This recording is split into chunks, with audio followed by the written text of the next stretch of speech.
Tie Ukraiņi iesāka ar sava varoņa Stepana Banderas godināšanu.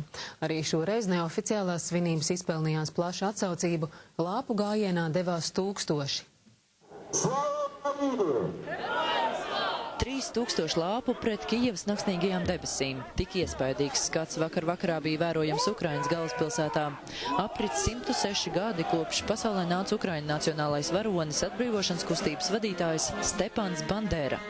1. janvārs ir Stepana Banderas, Ukrainas nācijas līdera dzimšanas diena. Viņš radīja domu par Ukrainu kā neatkarīgu suverēnu valsti un tās iedzīvotāju brīvību, taisnīgumu un pārticību. Diemžēl šis sapnis joprojām nav īstenojies, taču pieminot Banderu, mēs šo sapni turpinām, lai tas piepildītos.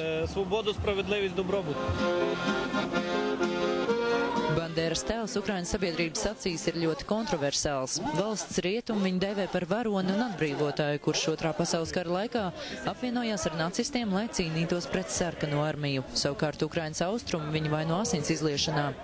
30. un 40. gados Bandera bija Ukraiņu nacionālās kustības līderis. Savu uzskatu dēļ viņam nācās patvērumu meklēt Rietumvācijā, taču tur viņu dzīves vietā atrada BDK aģents un noindēja. Stepans Bandera ir Ukraiņu varonis, kurš cīnījās par neatkarīgu Ukrainu. Mūsu varoņi bija aizliegti padomju laikos.